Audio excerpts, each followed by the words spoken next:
Hello, and welcome to Deadly Paranormal Podcast. I'm your host, Tony. In this podcast, I am going to be talking about the paranormal, ghosts, legends, folklore, and supernatural creatures. So, sit back, relax, and enjoy the show, and thank you for listening. Hello, and thank you for listening again tonight. I want to apologize for my voice throughout this video. I'm fighting allergies and possibly a little bit of a cold, but I wanted to give you all something since I haven't posted in a while. So I hope that you really enjoy this story. Thank you for listening. Hello, and welcome to tonight's story. A dozen of stories keep circulating, all following a very similar pattern. They might knock on your door on a late wintry night. You may see them approaching your car while you're waiting at a red light or a gas station. It may seem like they need help, or they might just stand still for no reason. These children do not look threatening. They would want to get into your home or your car. They will be persistent. Suddenly, you will notice something is not right about these children. Their eyes are pure black, from lid to lid, dead black. It will send chills up your spine. You have finally come across the black-eyed children. The black-eyed children is an urban legend of paranormal creatures that resemble children between the ages of 6 and 16. These creatures are reported to have pale skin, black eyes, and have been seen hitchhiking, panhandling, or at the doorsteps of residential homes. The accounts tend to follow the same trend. Kids showing up with pale skin and black eyes. They appear out of nowhere and try to get inside of people's cars or homes. Anyone who has ever encountered them has almost immediately felt an overwhelming sense of dread. They ask to enter your car by asking for a ride home or into your home by asking to call their parents. But once you look into their eyes, it seems like there is a much more sinister plot to the story. Some people claim that these children have existed since the 1980s. However, most sources say that the legend originated in 1996. In a post written by a Texas reporter, he wrote about 2 alleged encounters with the black-eyed children. One of the stories goes like this. In the snowy town within the middle of Vermont, an elderly couple heard the sound of 3 loud knocks on the door. They opened the door and saw 2 children, a boy and a girl. "Parents will be here soon. May we come in?"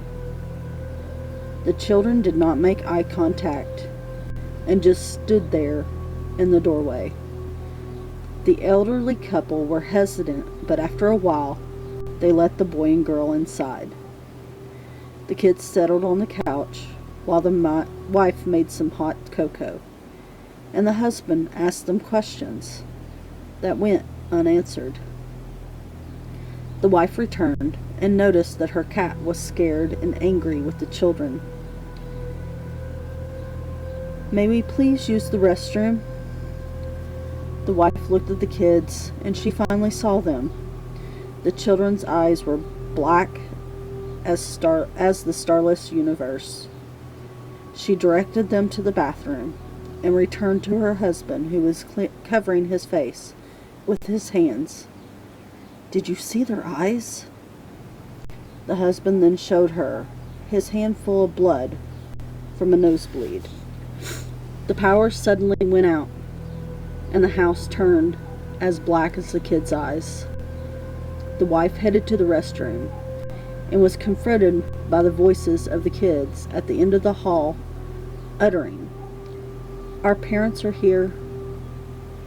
The kids then exited the house, leaving the door wide open. The wife then noticed that there were two men at the end of the driveway. The men were very tall and slender. The wife waved, but did not receive the same friendly gesture. The two men and children then drove away in a car together. The power then came back on a little later after the kids left. Throughout the next week, weird things happened in the house. 3 out of 4 cats went missing, and the 4th had been found dead in a pool of blood. The husband continued to have nosebleeds, and finally went to the doctor, where he was diagnosed with a very aggressive skin cancer. Nowadays, people still claim to see the black-eyed children when driving late at night, down an empty road, or outside of their window late at night, or even lurking in the shadows of their rooms.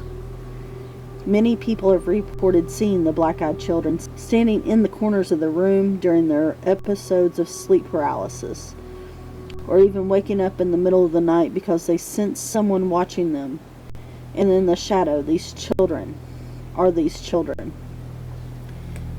Have you, or anyone you know, seen the black-eyed children? Let me know your story in the comments below. I found another few encounters online that I would like to read to you now.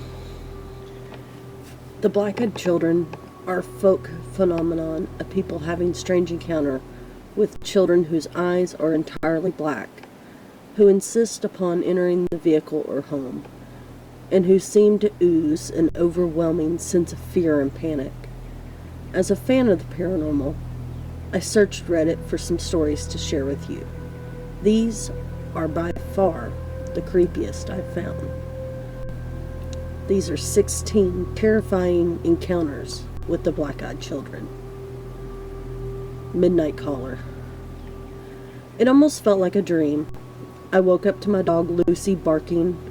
She was upright on the bed where my husband and I were sleeping with our 22-month-old daughter, staring at our door like an unknown stranger was out there rummaging around. I thought she was just freaking out over a house noise. We'd only had her for 3 months, and she was still a puppy. It could have been anything. Our roommate, a creak from the house settling, the awnings moving outside in the breeze. I wasn't too concerned initially. I decided the best thing would be to open the door and show her nothing was there. It sounds a bit silly, but it's what we do with our daughter when she gets scared, and I figured it should work with a puppy too. I opened the door and she raced to the front door. She stood there snarling at the door. It was an angry, violent growl, one I had never heard her make before.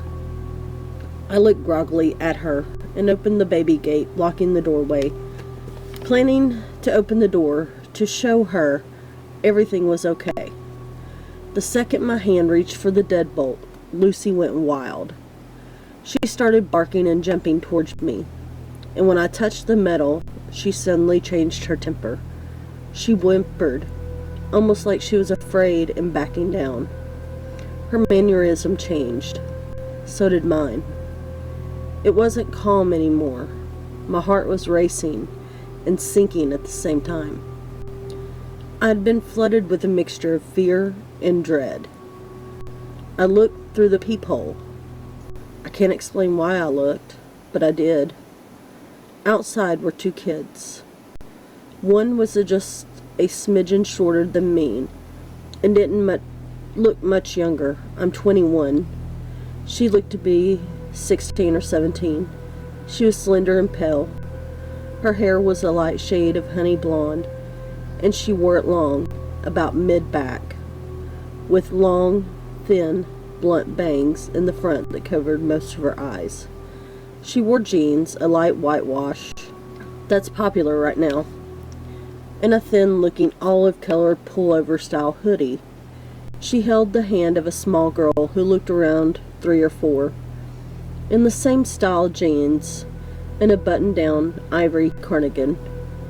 The smaller one looked at the floor shyly, but had the same shade of hair, tied back in a ponytail. She held a scruffed toy under her free arm.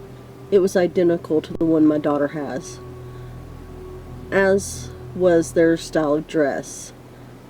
Had it not been for the feeling of overwhelming dread and fear, I possibly would have asked these children in and given them some tea or hot chocolate to get them out of the bitter cold. Something seemed off. At this point, I hadn't made any noise. I hadn't hushed the dog or grumbled. Nothing. I hadn't turned on any lights. These kids had no indicator I was at the door. The older one spoke. She had a voice that was mature, confident, strong, and accentless. She held her head tilted downward, and I couldn't see her eyes. She said, "We have to use your phone." I stood frozen in fear. How did she know I was there? She raised her head to face me directly, and that was when I saw her eyes. There was a reason I couldn't see them through her bangs before. They were black, or midnight blue, or a dark, dark purple. They were otherworldly. She said, "Our mother is worried." As someone who has always been interested in creepy stories, I knew what she was the second she looked at me through the door. I have never been one to believe in these things.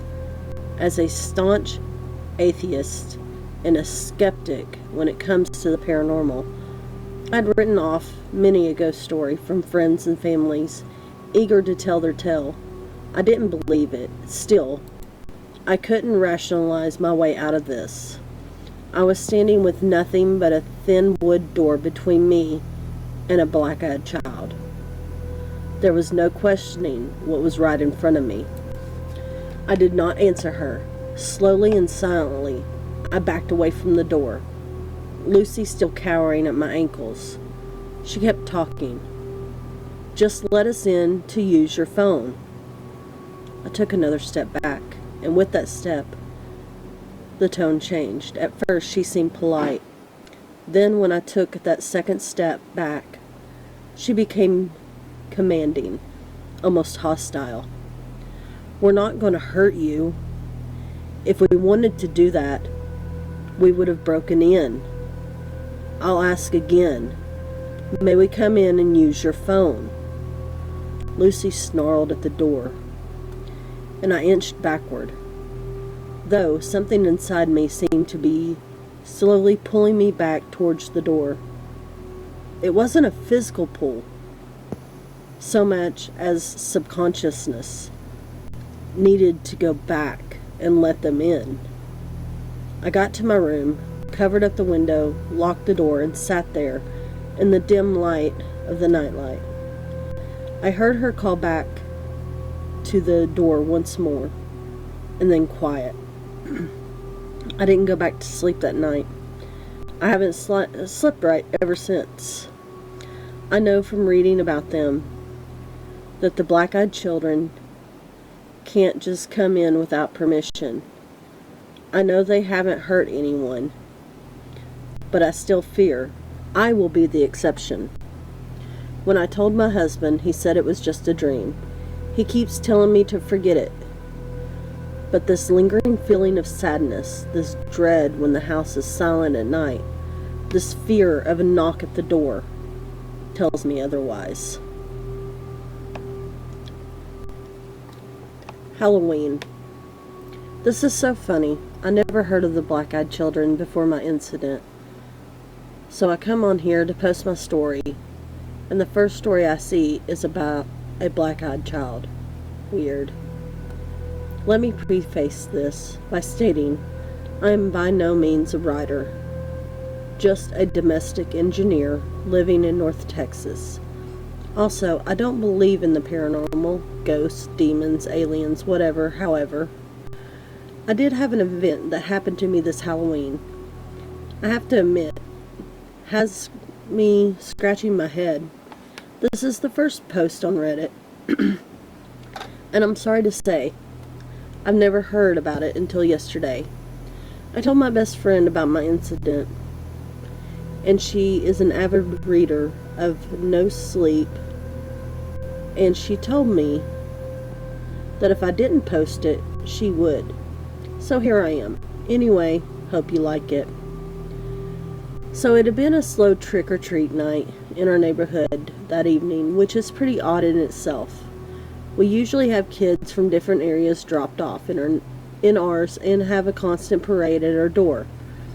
That night, I'd say we had no more than 8 or 10 groups of kids come by the entire night. It was about 9:30 p.m., and my husband and I were sitting in our family room watching some of the ghost shows based on supposedly actual events. Like I said, I don't believe in that stuff, but I do like a good ghost story now and then, and it was Halloween and all. We hadn't had any activity at the door in over a half an hour, and it was getting late, so we decided to turn the porch light off and let our dog Chloe out of her crate. Chloe is an American bulldog and is very docile. We only put her in her crate because we were afraid she'd try to get out and play with all the kids, and I didn't want to have to go chase after her down the street. Also, we didn't want her to scare any of the kids because she would look a little intimidating to the younger kids. So I turned the outside light off, let Chloe out, and she followed me back to the couch and laid down at my feet. It was getting close to 10 p.m. when my husband decided he had had enough fun for the night and was going to go upstairs, take a shower, and get ready for bed. After all, it was Thursday, and he still had to get up early the next day. My teenage son was out with his friends at the local haunted house and wasn't expected back for another hour or so that left me alone on the couch with Chloe. Now, just because I don't believe doesn't mean those shows don't freak me out a bit. And being alone now, watching, I'd have to say I was kind of on the edge, as it were. It wasn't long after I heard the upstairs water for the shower turn on when there came a slight at the front door. My initial reaction was, what the hell, really? It's almost 10 p.m. Go home. But soon an uneasy feeling came over me. Why the knock? Our doorbell glows in the dark, and without the porch light, it would be extra obvious to anyone there. I paused. I couldn't really just ignore it. Our front door has a big beveled glass panel, and anybody right at the door could see in enough to see someone was in the family room watching TV. It'd be pretty rude for me to just sit there and not answer it. Again at the door. I glanced down at Chloe. She was gone. My gaze followed her usual path to the front door, expecting her to be on her way there as she normally does. Nothing. She wasn't there. I stood up to look around the room better and found her crouching by the back door, like she was wanting out. However, she never asks to go out like that. She always comes and licks my hand or puts her head on my knee. This was totally out of character for her, and I have to say, it heightened my anxiety. "Chloe, crate," I said. She just turned back to look at me like, "Hell no, lady, I ain't moving." I yelled up to my husband, but if he really was in the shower, I knew there was no chance of him hearing me. About that time, a car drove down our street and cast enough light on the door to where I could see the silhouettes of 2 small children through the glass. I instantly felt relief. It was just some kids, probably a couple of my neighbors on their way back home, and wanted to stop by and show me their costume or something. I headed to the door and looked back to make sure Chloe wasn't going to follow. What a great watchdog, I thought to myself. She just sat there. I turned on the porch light when I got to the door, and sure enough, I could see through the glass that it was a couple of pretty small kids. A little late for such young ones, I thought, and I began to wonder about what kind of parents would let their kids run the street that late at night. I opened the door enough to where I could only block Chloe's escape if she decided to grow some balls, which was only about 2 feet. What struck me immediately as odd was the kids weren't wearing any costumes. They were in normal street clothes. Also, no customary trick-or-treat either. I began to feel very uneasy again. It was a boy and a girl. The girl to my left was older. I'd say about 11 or 12. I could tell she was blonde, but I couldn't make out any distinct features. As our lights are from high above on the columns at the front of the porch, so most of the light was coming from behind them. I had not opened the door wide enough for any light from the inside to hit them directly. The boy was younger, about a foot shorter, I'd say 8 or 9, and looked to have light brown hair. The girl was very polite and spoke up. "Ma'am, can we please come inside and use your phone to call our mom?" She said, as she spoke, something in the pit of my stomach was telling me something was wrong. What kid, even at that age, doesn't have a cell phone of their own these days? I couldn't remember the last time I'd heard anybody ask to use my home phone. Hun, don't you have a phone of your own to call your own mom?" I asked. This was when things got really weird. Both kids turned to look at one another, like they were going to say something to one another, but neither spoke. They both turned back to me, and the girl said, "Ma'am, my cell phone battery doesn't have any charge left in it. Can we please come inside and call our mother? We're all alone out here, and my brother is scared." I'd have to admit, there were 2 competing feelings going on inside of me. The first, that of a mother's heart that wanted to help these 2 small children get to their mom. The other, a sinking fear in my gut that was keeping the other feeling at bay. It was then I noticed that during the short conversation I'd already opened the door a few more inches, which I was completely unaware of doing. I stopped. "Honey, why don't you give me your mother's number and I can call her myself?" Another pause, and again they looked at one another. After a short moment, they turned back to me, and the girl said, "Ma'am, my little brother has to use your bathroom. Can we please come inside while you call our mom?" And with that last statement, the little girl moved closer towards the door, like she was just going to walk right on in by me. As she did, she stepped into the light coming from the inside of the house, and I got my first real good look at her.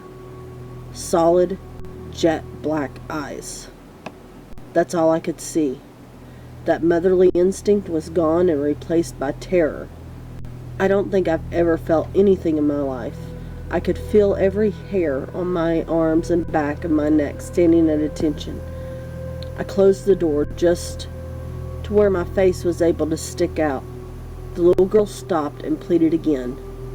"Please, ma'am, we're really scared and alone out here. We have to come inside. Please help us." Then, like on cue, both kids began to whimper and cry. That's when the fear overtook me and I shut and locked the door. "I'll call your mom if you give me the number," I shouted through the door. "But I'm not letting you in my house." I could still see them stand there on the porch, just staring at me through the beveled glass pane. Part of me wanted to run upstairs to my husband, but the bigger part didn't want to lose track of where they were. That would have freaked me out even more to not know where they were. After what seemed like forever, but probably only a few seconds, I decided to call my neighbor that lives across the street. As I made my way to the side table by our couch to my phone. I glanced back at the door. Chloe was nowhere to be found. We later found her in the guest room under the bed. When I got to my phone and started to look for his contact info, it was only then the kids stepped away from the door and began to walk to the street. As they did, I walked to the door to get a better look to see where they were and where they went. Still not calling my neighbor. If you get close enough to the glass, you can see out enough to make out people's shapes, but you can still see much detail. Of course, standing that close to the door would make you pretty obvious to anyone outside you were looking in. From the door, I could see that the kids were standing under the street light nearest to my neighbor's house staring at me. So I lifted the phone to my ear after calling. Only then did the kids start walking down our street. I met my neighbor out under the street lamp once he was out there, but the kids were nowhere to be seen. Like I said, I don't believe in any of this stuff, and I never even heard about the black-eyed children before talking to my friend. What I really think, what I have to think, is these kids were just yanking people's chains on Halloween night. But I will say this for them. They were good, really good at it. They scared the mess out of me and my dog. Sorry, I got hot. If you can hear my fan, I'm sorry. It just got a little warm in here. But on with the story. You Must Let Me In. On March 17th, 2008, I had my one and only encounter with black-eyed children. Before my experience, I never heard of anything having to do with these black-eyed children. I was 12. I was sitting outside of a hairdresser's in an old Chevy pickup waiting for my mom to get her hair cut. About 15 minutes had passed and I saw some kid walking back and forth along a sidewalk in front of my parked car. At first I thought I'd recognized him as one of my friends from school, so I banged on the front windshield until he looked my way. It was not anyone I knew. At this point, I was just scared.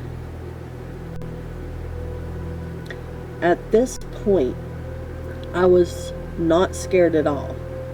Not yet. The boy walked over to the side of my car and just stares. I think to let me get a good look at his eyes. To freak me out. Let me tell you, if you've never seen a black-eyed kid, you have no idea what to imagine. Pupils as black as the night sky. The boy whispers, "You must let me in." And then I locked the car doors and ducked down into the space below the seats. 5 minutes later, he was gone. When my mother got to the car, she told me a boy with black eyes had came into the hairdresser's and insisted for my mother to give him the keys to the car. She refused. Thank God she did. They just stared. This one time, early 2010, I was walking home from work and found myself escorting a young lady to her car. She asked me to escort her and hoping I'd talk her into a drink or two. I already had a few myself. I'd get a number or possibly get laid that night. Not gonna lie, she was kinda hot. She looked scared though. I kept walking with her and I was trying to at least coax out of her what she was so worried about. She would only comment about some really creepy looking kids who were following her. Being where we were, in downtown Seattle area, this could amount to anything. So we kept walking and talking. I kept looking behind us to see if any little kids were in tow. Nothing popped out of the ordinary. Then she grabs my arm really hard and whispers, "That's them." There they were, about a half block in front of us, just standing there and looking at her.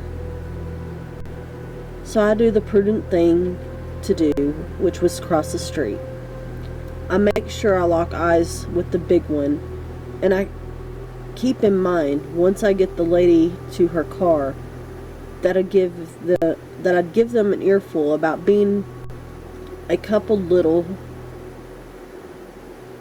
morons for scaring a lone woman in the metropolitan area. I didn't get scared or anything, but I did notice something strange. They didn't break eye contact with me.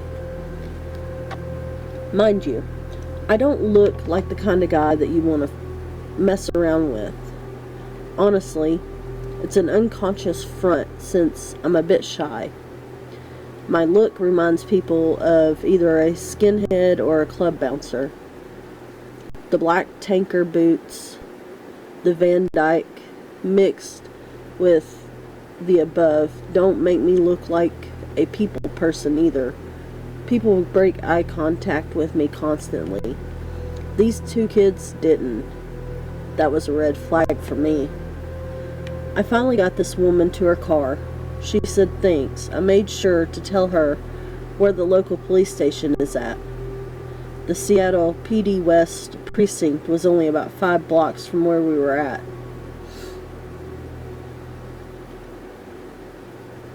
Number 6. Trick or treat. This really freaked me out. Yesterday I noticed my neighbor hadn't put out all of his Halloween decorations, lights, etc. The past 2 years, I've lived next to him and he's gone all out for Halloween. I don't know him well. He's younger, single, but I know he likes kids, not in a creepy way. His brother and sister-in-law and their kids are always visiting him, and he plays with his 3 young nieces and nephews out in the yard. So anyway, I got home from work and was walking up my driveway, and I saw him outside, and I said something like, "Hey man, you better get your Halloween stuff up, or that house up the street is going to beat you for the best decorations." He kind of smiles sheepishly and says that he's actually going to keep his house dark this year and just put candy out. I asked if he was going out of town. He said no. Something happened last year that really scared him. Now I was concerned for my own safety. If it's some weirdos were coming around our neighborhood, which is a pretty safe neighborhood with tons of young families living here. So I asked him what happened. He said last year he had his brother's family over so they could trick or treat in the neighborhood, since they live in an apartment complex that doesn't do much for Halloween. He had a bunch of kids come over to the door like always. His family took off around 10:30, and there were only a few older trick-or-treaters. But by 11:30, they were pretty much done. So he was inside watching TV and the doorbell rings. He grabs the candy bowl and heads over, noticing that it's a little past midnight and that it's pretty rude for trick-or-treaters to still be out. But then notices he hasn't turned off all of his decoration lights yet, so his house is still a beacon. He swings the door open and is about to yell boo or something to freak them out, but he stops dead when he sees the kids at the door. He said one was probably around 13 to 14, the other one was around 16 or 17, both boys.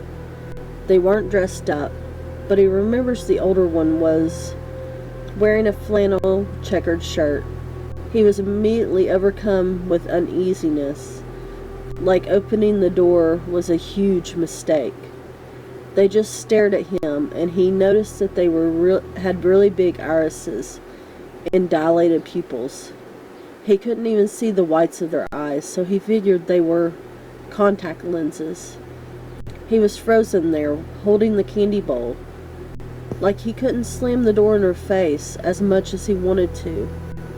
So he nervously tried to smile at them, hoping they would break character. and asked for some candy or something. The younger one said that they'd gotten lost and needed to come in and use his phone.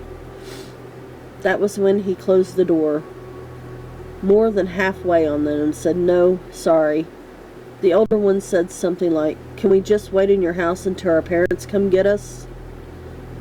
But by then, he was convinced that his life was in danger, and these kids must be high on something or intending to rob him. And he just kept mumbling, "No, sorry, good night," as he inched the door, closed it, and locked it. He told me he was so scared at that point that they were going to try to break in through one of his windows or something. But he kept looked through the peephole, and they had turned to leave. He watched TV with the volume really low so he could hear any sounds at all, and he stayed up till like 5 a.m.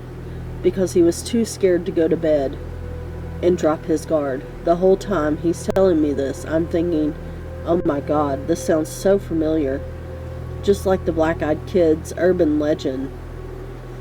When I thought, hey, maybe this dude's trying to scare me, because after all, he does have the Halloween spirit. So I'm looking at him incredulously, but trying not to seem too gullible. So I'm like, man, that's really crazy. Sounds like the Black-Eyed Kids. He just looks at me blankly. The what? Is that a movie or something? And I said no, but I told him to go look it up online. Like an hour later, I get a knock on my door, and immediately almost jumped out of my skin, thinking it's a demon child. It was my neighbor, and his eyes were freaking huge. He swears to me up and down that he had never heard of the Black-Eyed Children before, and it is so similar to what had happened to him. So we talked a while longer, and I told him that quite a few people probably know about that urban legend, and it's possible that it was just teenagers with black contacts trying to freak people out on Halloween, which would be genius, by the way. But he said the fear he felt was so primal and came over him the second he opened the door for them. Number 7. Every story I've read about them is from someone who had already knew about them. Last night, like any other night, I was switching between listening to music and watching YouTube videos with one headphone in, so I can hear if my infant daughter cries. That way my wife can get a full night's sleep. She works at 4 a.m. at the hospital every day. When I decide to go lay down in the spare bedroom, the baby's room, I just dozed off, and I heard a thumping coming from the front porch. Startled at first, I opened my eyes wide and scanned the room, realizing it was most likely my cat scratching himself on the front porch. I dozed back off, then again, the thumping. Damn cat. I got off the bed to run him off the porch, only to see he wasn't there anymore. Now that I was up again, I wasn't the least bit tired, so I figured I'd just get some tea and check Facebook while I'm up. Maybe finish the web series I was watching on YouTube. A few minutes into the video, I felt the sudden urge to look up at the kitchen window. There they were. The tops of two short-statured people's head, cresting the stairs just above my window frame. The people were just short enough not to see in my window, but I couldn't see out. I heard no footsteps on my front porch as my stomach turned, but the knock was a steady, hollow thump. The very same thump I had just blamed on my cat.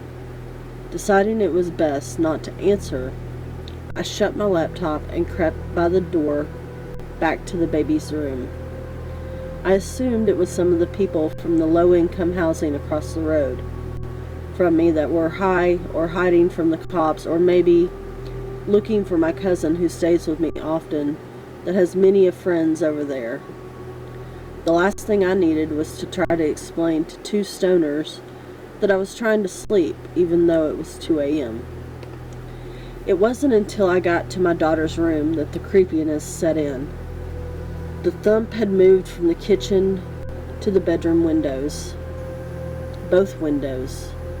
A room apart, thumping in perfect time. These stoners were going to wake up my daughter, and if I didn't run them off now. Pissed off, I went out to the kitchen, unlocked and opened the door, ready to run around the side of the house and kick some little idiot's butt. It happened then. Standing there, looking at me were two 10 or 11-year-old boys. The feeling of dread and the smell of mold almost made me vomit. The smaller of the two spoke. "May we use your telegraph?" "Huh?" I just stared blankly at these boys, horrified of what then I realized. Their eyes were pitch black. He asked again to use my telegraph. There wasn't a sound to be heard. No crickets chirping, no dogs barking, no cars driving by, nothing. I tried to play it cool and ignore the fact that he didn't say telephone or phone or cell or anything that would have made sense of the situation, and calmly replied, "I don't have service at my house, sorry." The expressions on their faces turned to rage as I finished my sentence. Swiftly, I shut the door and locked it as quickly as I could, and then stumbled back to protect my daughter. I picked her up from her crib and held her close. The fact that she didn't wake up freaked me out the most, but I managed to gather my senses enough to make sure she was still breathing and warm. Everything seemed okay with her. The thumping on the windows was back. I dropped to the floor as close to the wall as I could and held my little girl in my arms and wept like a child. I felt helpless and afraid. I lied there for what felt like hours and hours, crying and shaking until I heard it. My wife's alarm clock. The thumping stopped in the instant the alarm went off, and I crept into the master bedroom with the baby. "What's wrong with you?" my wife asked. "I just had a bad dream." It's all I could mutter out. "Okay, well, give me the baby so I can feed her before work." I handed my wife the baby, and she fed her like any normal day. I turned on every light in the house and made her coffee for her.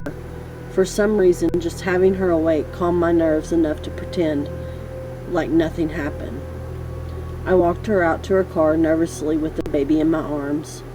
I asked her not to leave until I walked back into the house. She was put off by the request, but did so to humor me. Once I was safely in the house, I locked the door again, and in the house I sat horrified until she got home. I insisted we go to the next town over and stay the weekend at my brother's house. And here I sit horrified while she sleeps in the guest room with my daughter, wondering why they stopped when the alarm went off. I think I know the answer. I was aware of black-eyed kids. She wasn't. Every story I've read about them is from someone who already knew about them. Maybe, just maybe, knowledge of them existing is the only reason they visit.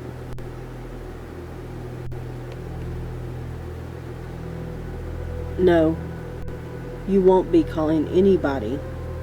Number 8. The incident took place about 13 years ago. I just moved into a small city with my wife.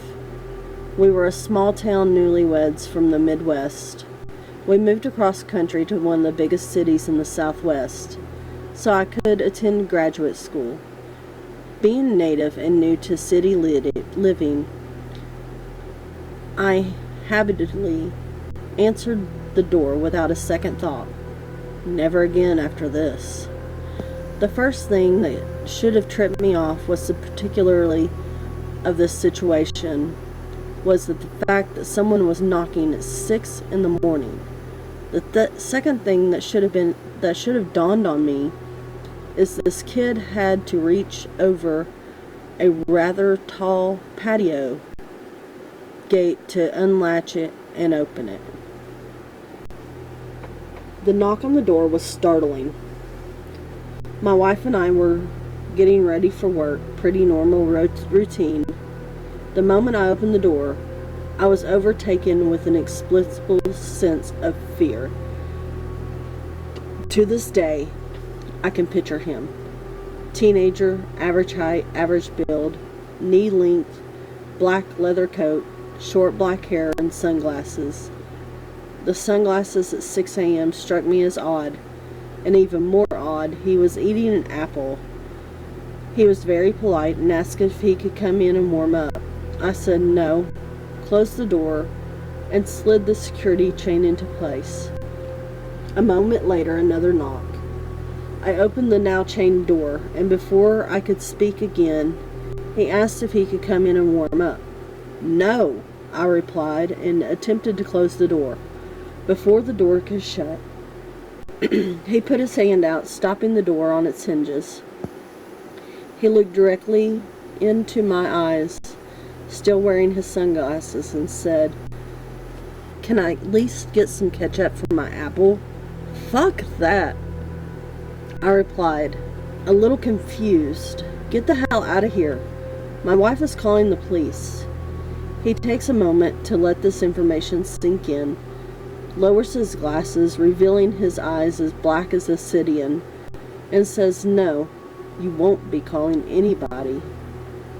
At that moment, I forced the door closed, locked it, called out to my wife. She is scared, hiding in the bedroom, all jacked up on adrenaline. I ripped the curtains back to look out the window. Next to the door, he's gone. Absolutely no trace of him. I go out to the patio and check the gate. It's still latched from the inside. That was messed up. I think to myself. As I turned to enter the house, I noticed a half-eaten apple lying on the ground. Number 9. I was having a visceral experience all over my body. I'd be lying if I told you I didn't know about the black-eyed kids before this happened to me. Late summer last year. I definitely did. Now, in the moment, that idea never crossed my mind, but afterward, hell yes. And the thought led to all kinds of regret, and I realized this is stupid, but I'm getting ahead of myself. Let me tell you about my neighborhood. I live in a poor part of town, a bit ghetto, a bit of the barrio, a bit of the lower economic class of the cross-section of races. It's LA. The apartment complex spans a short block. It's a dusty brown, like the desert we live in. It's got 2 pools, a lot of little Mexican children, and for the most part, pretty friendly population. I'm a destitute writer trying to make it in Hollywood. So I spend my free time writing. When this happened, I was working mostly in the mornings and afternoons. I would get home, hit the gym, and then settle in for an evening in front of the computer. It's pretty common for the evenings in the summer to be chaotic around our apartment complex. Kids playing in the pool, the ice cream man pushing his cart up and down the sidewalk, women talking outside the laundry room. Hey, I do my own laundry, but I'm pretty much the only guy I see doing it here. Nice, low income, but pleasant. Like a mixed race, 21st century version of 50s sitcom. And people will knock on your door, sometimes to borrow something. I cook, so neighbors pop by to find out the origins of the great aromas wafting from my kitchen window. Sometimes for a little help working on a broken down car, but mostly it's kids selling candy bars or Christmas wrapping paper, or jittery tweakers selling magazine subscriptions. or an old Mexican man selling bootleg DVDs. Lots of Jehovah's Witnesses. Because it's hot out, I leave my windows open. AC isn't cheap, and I've got no money, remember? Hoping for the cross breeze, that means, though I can't see anyone from where I sit and work, I can hear them very clearly as they walk up to my door. When I hear someone knock, I answer it. Besides buying the occasional candy bar, I smile politely, decline, wish them a nice day, and send them off. No big deal. That evening it was quiet, which was strange in and of itself. I should at least have been able to hear the distant sound of ranchero music. I heard a couple of people walk up to my door. I'm not the first apartment in my courtyard, so usually I hear the salespeople as they knock on my neighbor's door or they work their way around me. Not this time. Whoever it was walked right up to my door and knocked. I got up to answer it, but reaching for the door handle when a chill went through my body like I have never experienced. A cold tightness in my chest. I halted my hand movement towards the door handle and placed it flat on the door, as if I was feeling for heat from a fire. I have a peephole on my door, but it never crossed my mind to use it. I stood there with my hand flat on the door and listened. They knocked again. I don't scare easy, and I wasn't exactly afraid, but I was having a visceral experience all over my body, a base fear reaction, just like I could hear them, and they heard me move to the door. They knew I was inside. Yes, I said, "Who is it?" A boy's voice answered, "We need to use your phone." "Yeah, that's not going to happen." I started laughing. I stress laugh when I'm in pain or under pressure. They heard me laughing. Neither of us moved for about a minute or two. A really, really long minute or two. They finally walked away. Not to any of the other 8 doorways within 15 feet. Not to ask anyone else. Before they could have gone more than a dozen yards, curiosity reasserted itself, and I yanked the door open, running after them to see who it was and where they were headed. The courtyard of my complex was completely empty. Afterwards, I thought about the experience fit the stories about black-eyed kids, and I kicked myself for not opening the door. Coming face to face with the black-eyed kids, how cool would that have been? But then I remember that feeling, my skin crawling, and the certain knowledge in me. At that moment, there was no way in hell I was opening that door at that time. The evening was slowly creeping by, so I decided to go to this corner store. It was only 3 blocks. Shouldn't be much trouble, right? During my walk, I see the normal, the occasional person putting up Halloween decorations, kids playing in the yards, but this story is about something far more sinister. I remember seeing 2 teens, about 14, knocking on a door asking to use a phone, which of course I thought was weird because most teens these days have phones. As I kept walking, they stopped and stared at me for a short moment. I felt the blood in my veins chill. I felt so creeped out, I hurried to the next block. The next block seemed fine until I looked behind me and saw the 2 teens were following me. I took off sprinting to the store at this point. I saw the sign for the store and relief washed over me. I opened the door. I told the cashier about what happened on the way here. He looked at me slightly creeped out and told me a story about this happening to him in his hometown and how they found him the day he left and asked for his help.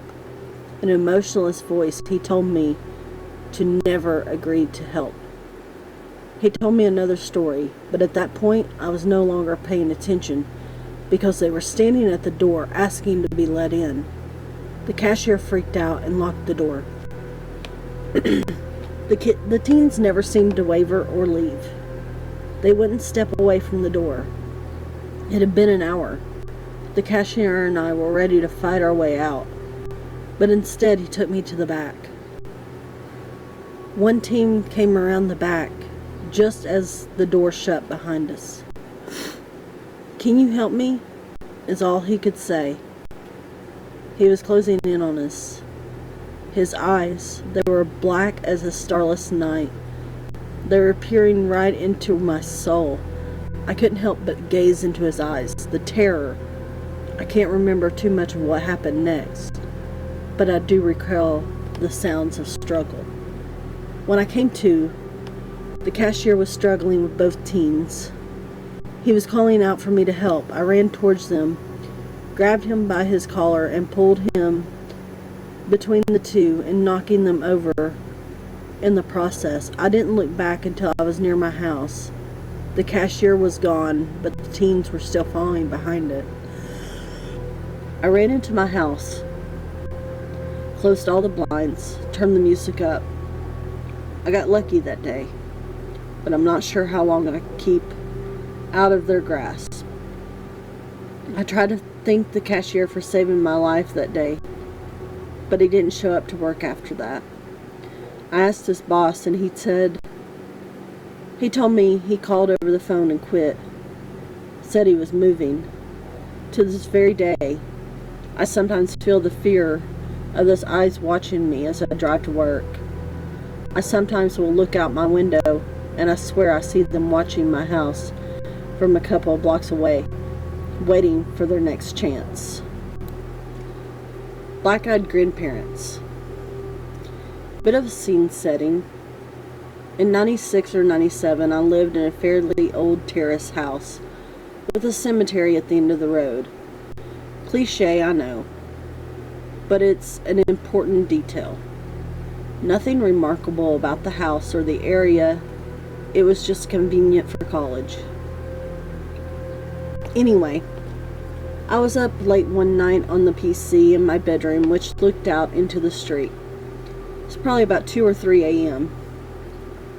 For whatever reason, probably to give my eyes a rest, I wandered over to the window and looked down the road in the direction of the cemetery. Although it wasn't too far down the street for me to see, I saw 3 people walking slowly down the road. I could see that they were quite old and appeared to be dressed in funeral clothes, which, given the hour, was weird. There were 2 women and a man. I put their ages at about 80, and the woman in the middle was being steadily guided by the other woman and the man as they came closer. I got the impression that she was upset, but my first thought was that, given their age, she had recently buried her husband and was grieving, and had caused her to become slightly irrational, causing her to try to be out near the cemetery at that hour, and that the other 2 were friends or relatives trying to look after her and get her home. Anyway, it was all interesting enough for me to carry on watching as they got closer to the house. Just outside the front door of the house was a street lamp.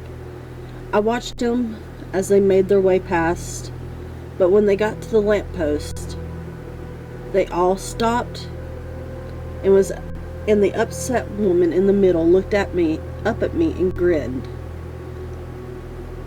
This is when things got weird. The grin became a sort of grimace, and if there was any color in her face, it was now dead white. At that point, I realized I was staring right into her eyes, but her eyes were pitch black. Time sort of dilated. If you ever crashed a car, the final split second before you make impact seems to drag out as you process more information than normal in the time frame. It was that sort of thing. I'm sure we only made eye contact for a second, but it felt like several minutes as my peripheral vision faded, and I felt like all I could see were these two black holes in her face drawing me in. Although the distance between us didn't change, somehow she felt like she was coming closer and closer. And I was kind of aware, although I couldn't honestly say that I could see them at that point, that the two people with her were just continuing to look down the road as if frozen, but waiting for this woman to finish whatever she was doing. This intense feeling of dread and panic. So I threw myself on the floor. As soon as I had broken her gaze, I felt pretty stupid that this upset old woman who clearly needed help had spooked me so badly.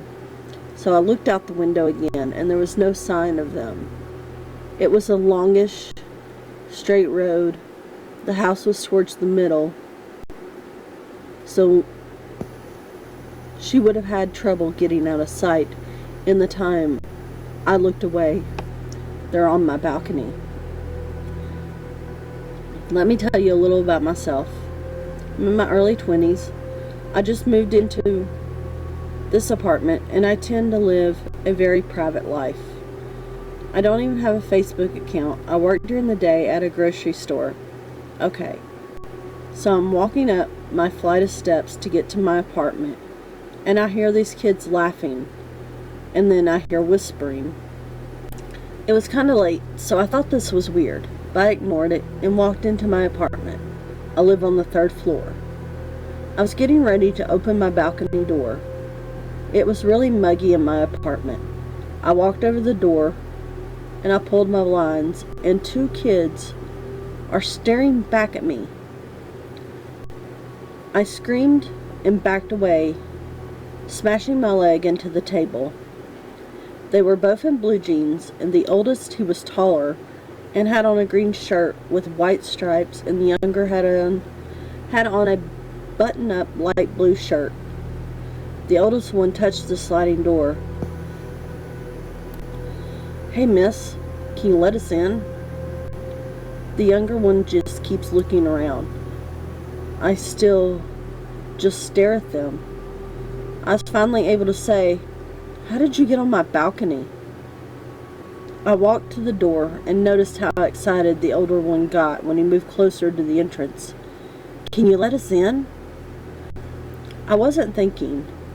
I unlocked the door, and when I looked up, their eyes, you guys, their eyes were black. The entire eye. I quickly locked the door and told them I had to call the police because my door was jammed. I couldn't unlock the door. So I called the police. The oldest boy pleaded with me the entire time to let them in. The police arrived about an hour ago. They came in and walked to the balcony.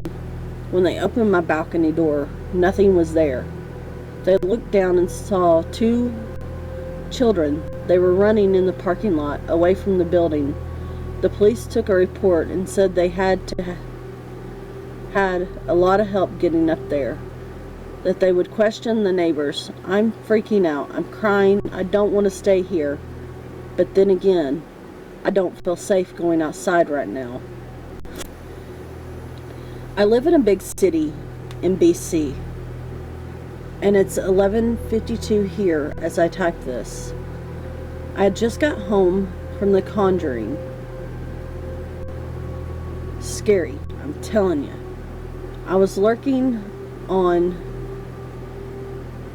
creepy, and I heard a knock on the door. I walked over confused because I live alone and I am a recluse. As I approached the door, I felt pure terror. The feeling you get when you feel like death is imminent or you're facing your biggest fear. When I opened the door, I was shaking madly. I was staring into the face of a 6'3" teenage girl. She was still 4 inches shorter than me, but I felt like I was about to faint. She asked if she could enter the premises because her mom had left town and she lost her keys. She claimed she needed a couch to sleep on and was cold. I blinked and screamed bloody murder, slamming the door in her face. I ran to my room, a revolver. I sat in the recliner facing the door until I dozed off. When I woke up, I looked outside and she was gone. But the word soon was scratched weakly into the door. Don't go out in the night, and always be aware of the devils. Reading the stories, I had always been a skeptic. Stories, alleged first-hand experiences, hauntings, possessions. They are all well and good for a quick chill. A cheap thrill. Something I read to get my heart rate up. Getting scared can be fun sometimes. As long as you don't overdo it. Just a little something silly to get worked up about. In my lurking in books and on numerous sites on the internet, credible or not, I've come across a story or an account about ghosts, demons, the Jersey Devil, you name it. Recently, I found my way into stories about the black-eyed kids.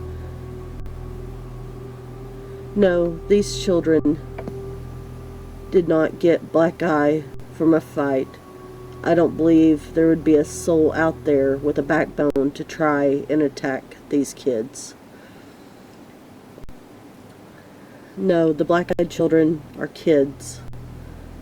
If that was not straightforward enough, usually, from all the accounts I have read, in their teenage years, if they even physically age at all, their eyes are pitch black, no pupil, no corneas, no white showing at all. Pitch black. They have olive skin, and they wear run-of-the-mill clothing, as in hoodies. However, in a non-physical sense, they always bring with them an overwhelming sense of fear and dread. They are intriguing, and when approached by them, again, from all the accounts I've come across, it's like you were in a slight hypnosis, though you quickly snap out of it when your instincts take over, usually as you meet their eyes. Then there are the theories about what these black-eyed children may be.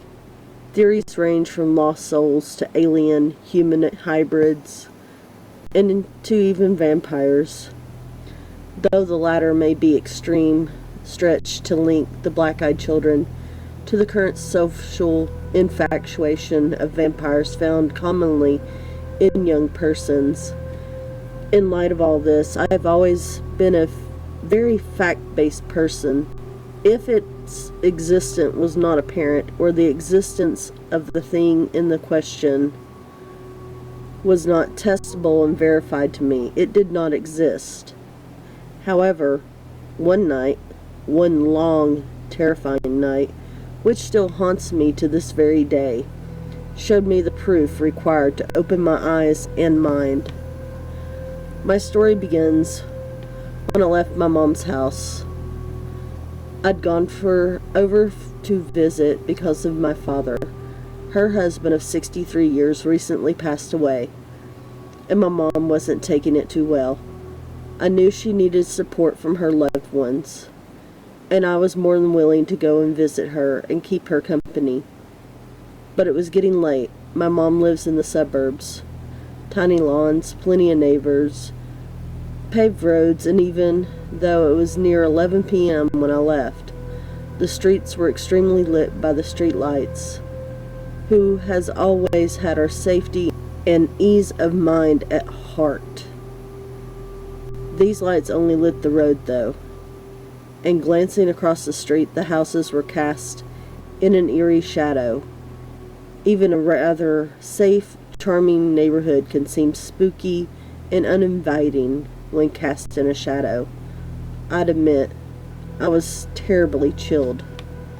Sliding into my car, I revved the engine and waved to my mother, who was standing in the doorway, wrapped comfortably in a warm shawl. She waved back, her old and fragile arms shaking. I saw her mouth be careful, and I smiled, backing out of the driveway. I turned out of the neighborhood, deciding to take the back way, the shorter way, home tonight. In hindsight, that might have not have been a good idea. I live significant ways anyway. Out in the middle of the country, in the old farmhouse I grew up in, which my father had left in my name when he and Mom had moved out, into a place smaller, more easy to care for, and affordable and social. He, my father, had always told me growing up, don't go out at night, and always be aware the devils. He was a strong believer in anything and everything paranormal, a very superstitious man, and I had to resist the urge to laugh at his words, but I knew he meant well. Driving down the dark country roads, there were no street lights, and the half-assed paved roads cracked and filled with potholes. Fields on either side of the road were empty, just blank stretches of overgrown grass and untidy shrubbery. The dark outline of the trees of the woods could be seen looming all the way across the fields on the shadowy horizon. One might have even seen a deer or two once in a while in those fields, but not tonight. The moon offered little light as the sky rolled dark, threatening clouds, ready to burst with rain or a storm at any moment. Sure enough, a few minutes later, the low grumble of thunder sounded, heavy and long.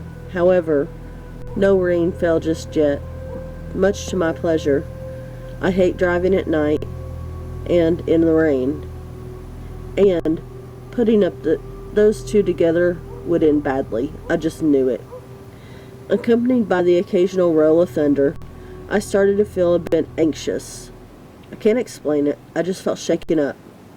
Probably because it was night and it could start raining.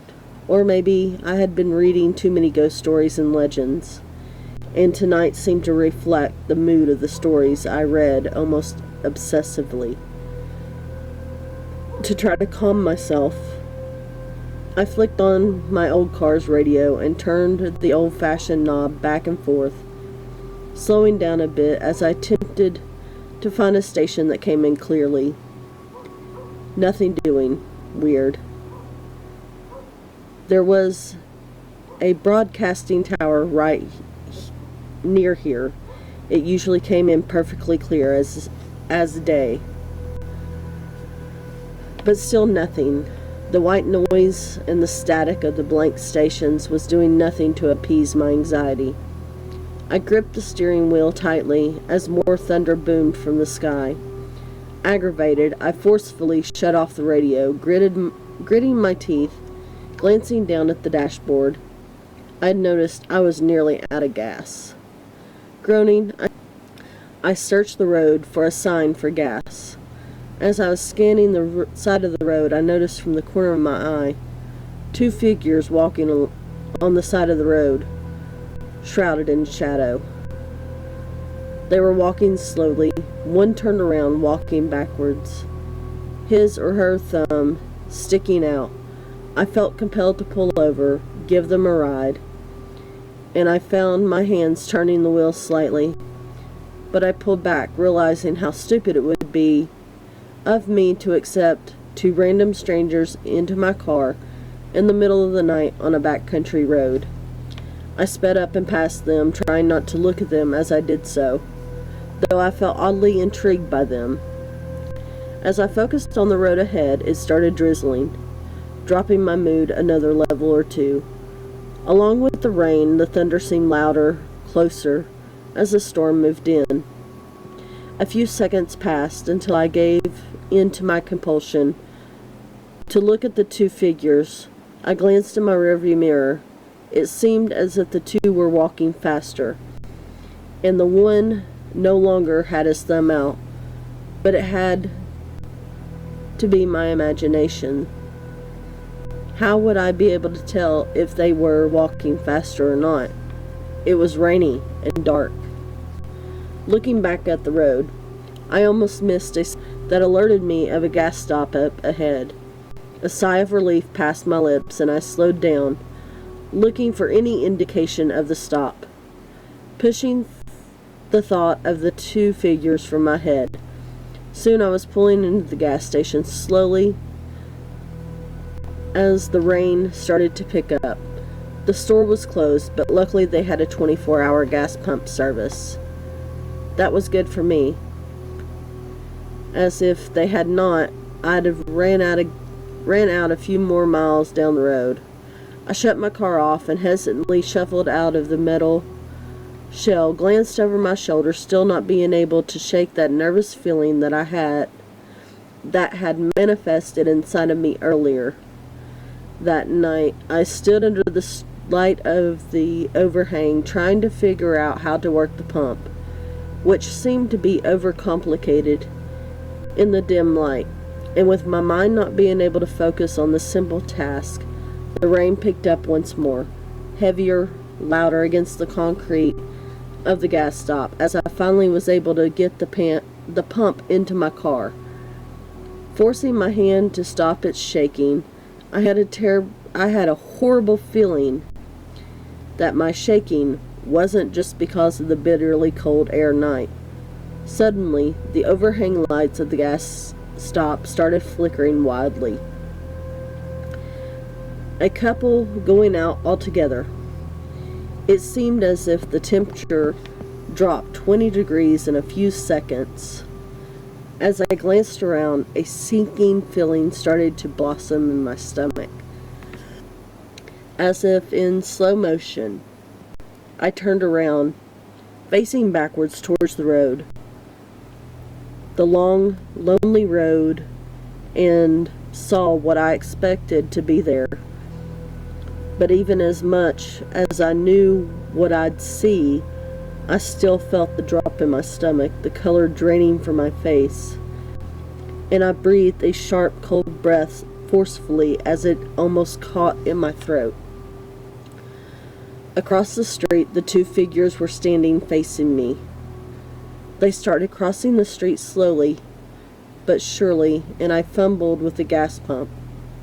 It had only been a few minutes, but it seemed as if the gas pump was taking its precious time.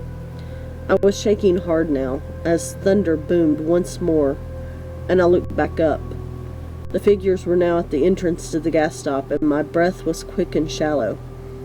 As I blindly shoved the pump back into its holder, not being able to tear my eyes away from the figures.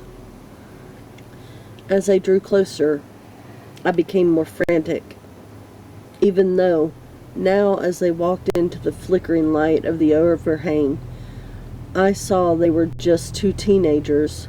They looked ragged and frigid and soaked from the rain. I straightened up a bit, still terrified, but another compulsive feeling, similar to the one that I experienced in the car, was bubbling, and I felt obligated to talk to these two.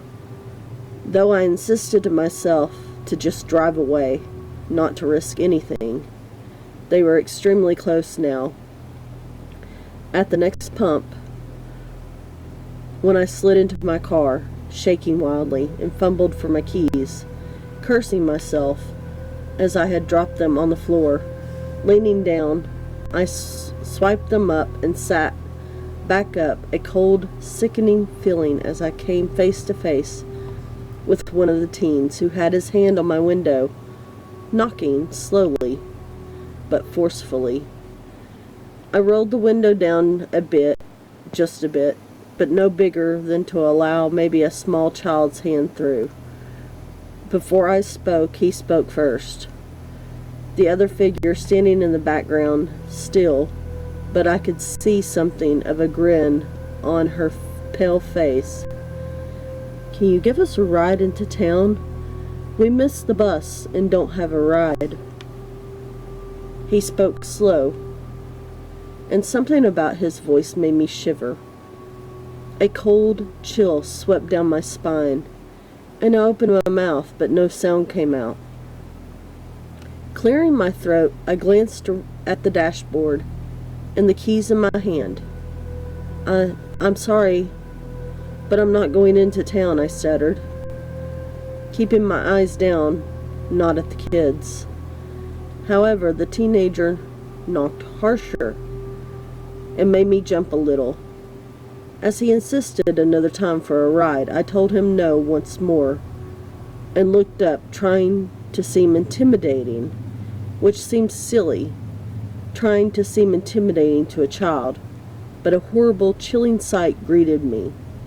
I looked the kid right in the eyes and gasped shortly, my back hitting my seat as I went back away.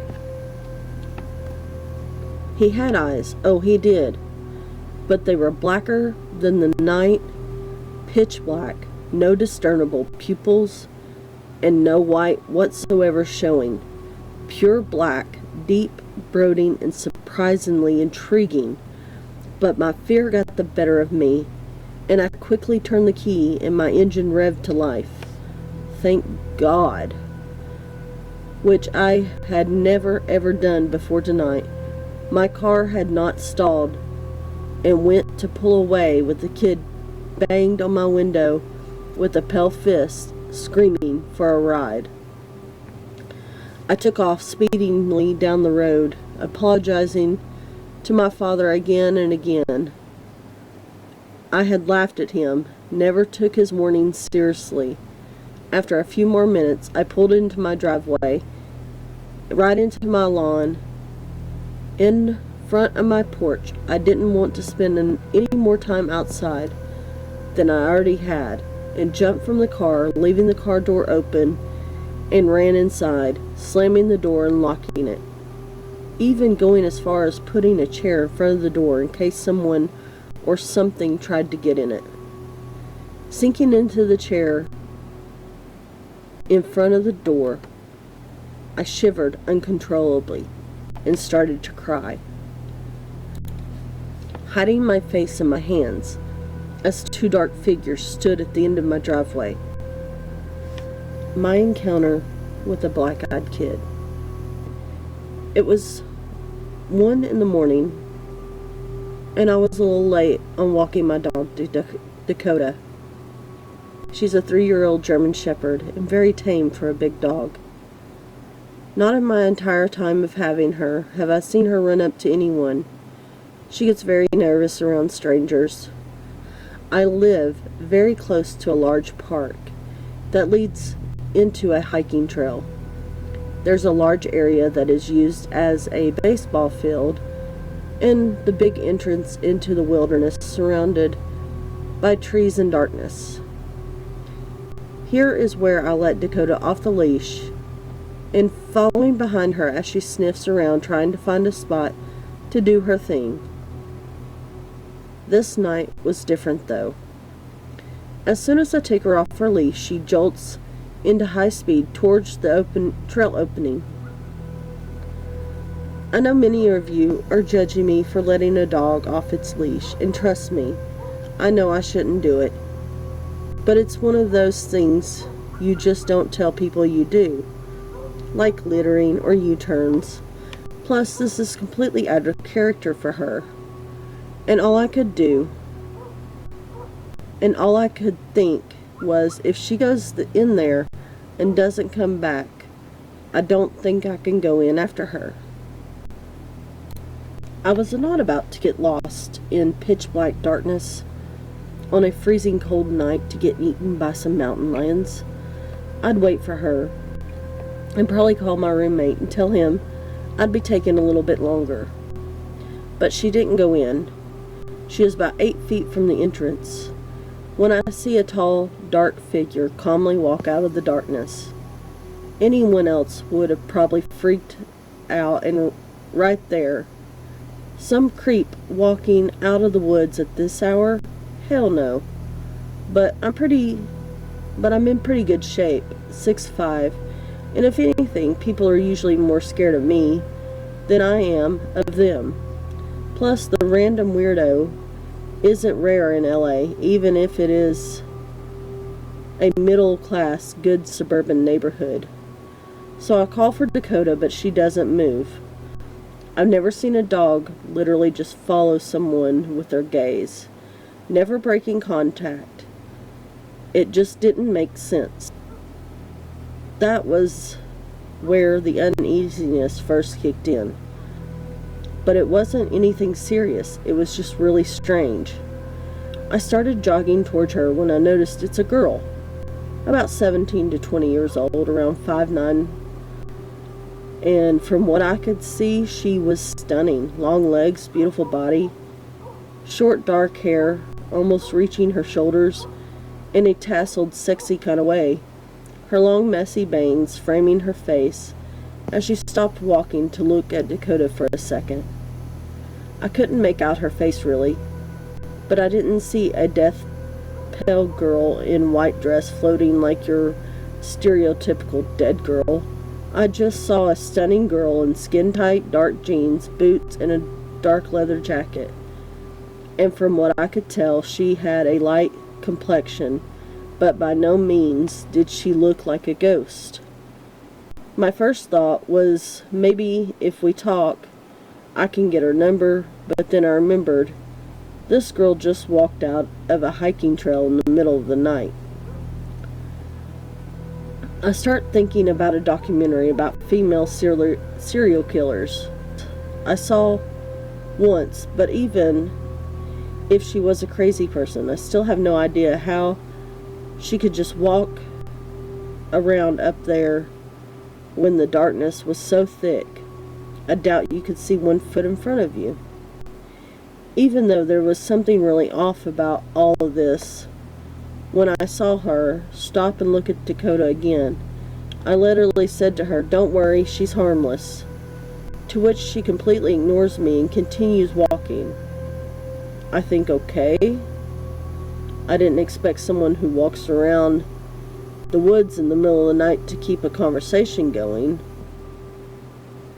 I put Dakota's leash on, but she doesn't budge. All she does is take a couple of steps towards the girl, then stops whenever the girl looks back at her. "I think she likes you," I say, which, again, the girl just looks at Dakota. All of this felt really weird, almost like a dream, like a light feeling, and that silence that sounds almost like you're underwater. No matter how much I tried to act cool, this was not normal.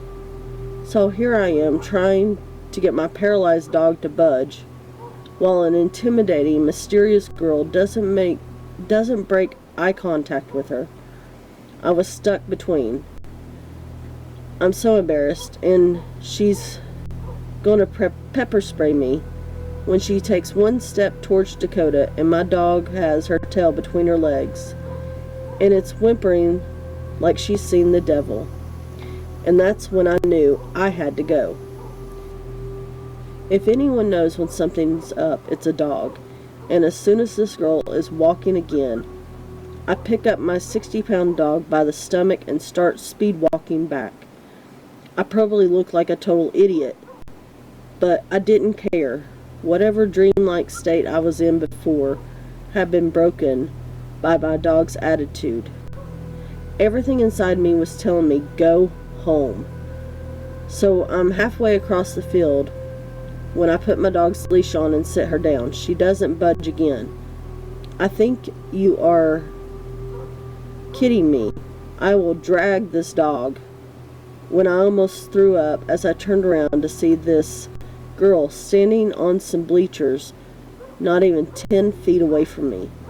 I can see her face now in the light. I kid you not, this girl was beautiful. but her eyes were blacker than black. They filled all of her eyeball. It was just two shiny orbs inside of two almond-shaped sockets. She looked completely different from the serious expression I could make out before. I swear I wanted to run, but something made me stay. I felt like I was so scared that I could hear a faint pitched humming in my ear, and my entire body felt heavy. I wanted to run more than anything. I couldn't have thought, oh, a strange chick in Halloween contacts. But I cannot explain the feeling of absolute paralyzing horror I experienced without rationalization. I didn't have time to. These feelings hit me like a train, and I hope to God I never feel as hopeless and as mortified as I did then. She was not human. She was not a regular girl. And to make things worse, this girl says in a sultry, sweet tone that I expected to sound like something from beyond the grave, "Does she bite?" And still on defense mode, I think I managed to mutter out of my idea of a no. I don't know if anyone else knows what I mean when I say I felt like as soon as I blinked again, she would be standing right in front of me. But she did. As soon as I finished saying no, she waited a couple of seconds before saying, "Do you live nearby?" To which I was going to say no, even though I did. But as soon as I went to speak, she said, "Did you drive here?" And I started walking back, trying to distance myself slowly. And again, before I can speak, she says, "I'm going to need to come with you. You'll let me come with you. That's okay, right?" "It's okay. Don't be afraid." And with that, Dakota books it, and I start running like a scared child, and my dog is right in front of me. I don't stop till I catch up with my dog. We're at the other side of the street. I take this time to turn around and make sure she isn't following me. She's calmly walking back. Already all the way to the other side of the park where she was before. I called my roommate to meet me halfway with a car on my way back home, and I never walked my dog after dark again. Have you, or anyone you know, seen the black-eyed children? Let me know your story in the comments below. Or, if you want to tell your story, I'd love to have you on. Let me know.